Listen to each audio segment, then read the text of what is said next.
Thank you, Bill, and thank you for the invitation to return to roots. 30 years ago, I was beginning to teach here, a course over 10 weeks, 20-hour course on churches and attitudes to poverty.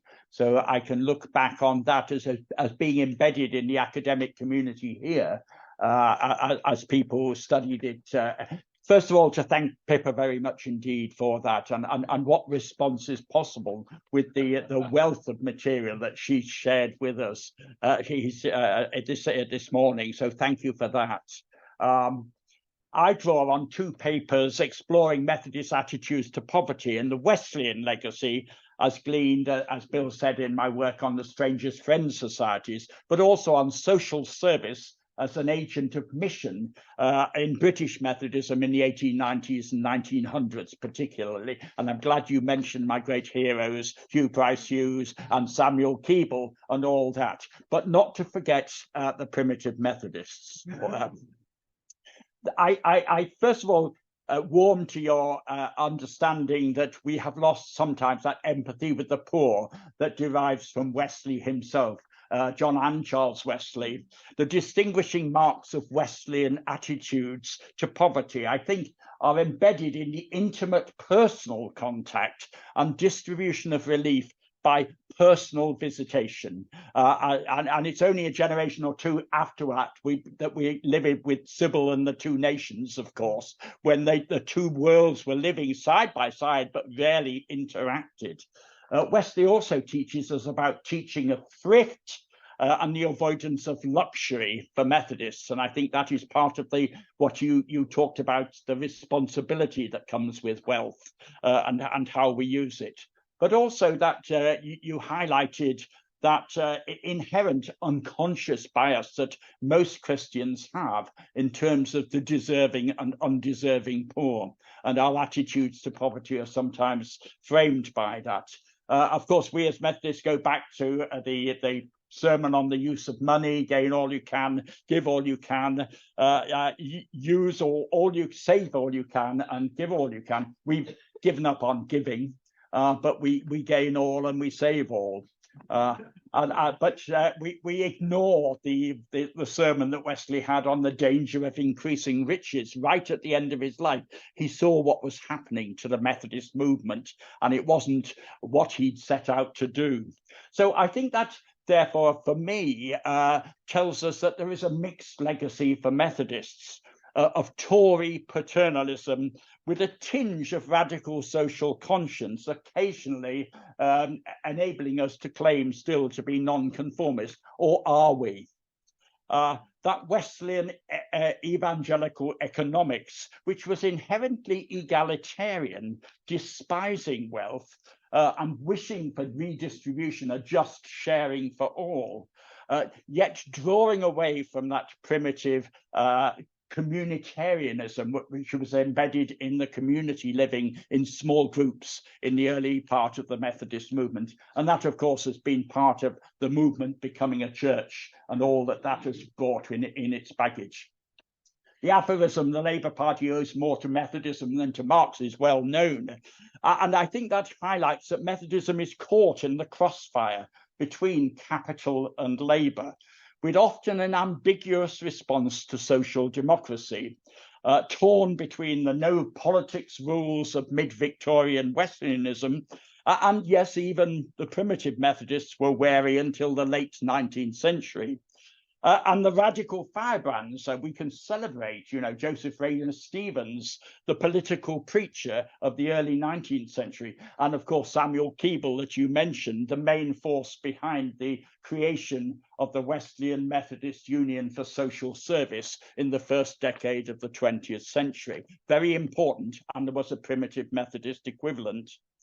So we can see in that 19th century a development from the Age of Atonement and the social conservatism of Chalmers in political economy to the more radical social Christianity of Hugh Price Hughes in the age of a more incarnational theology of the central halls and the forward movement. Yes, reaching out to the poor and loitering, as you say, alongside the poor. But I would say that Methodism's aspirations to reach out to the working classes was dampened. It was dampened often by its espousal of Sabbatarianism and temperance, but encouraged by some to go into Chartism and trade unionism and the reformist politics of progressive liberal and then Labour parties before the First World War. So there's a very mixed legacy in the 19th century. The tensions, I believe, that are embedded in this tension between personal holiness and social holiness, which became a dichotomy for many Methodists of the 19th and for most of the 20th century. Whether the Bible or bread or both would provide soup and salvation for bodies and souls, that was paramount in the terms of the approach to the poor. We might therefore characterize Methodist attitudes to poverty as moving from Samuel Smiles, self-help, to Sunny Smiles.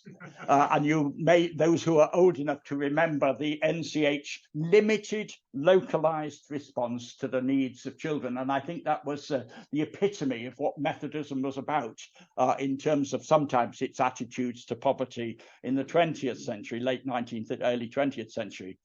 But it also embodied personal betterment. And small projects, the engagement with small projects in the micromanagement of poverty, which is transformative from below. And so your emphasis on transformed lives, I think that individual lives matter and they can make a difference for other people's individual lives. Now, John Vincent often critiqued Methodists who got on the social escalator and ended up building chapels which reflected their enhanced status and wealth in the mahogany and baize era of the mid-Victorian period.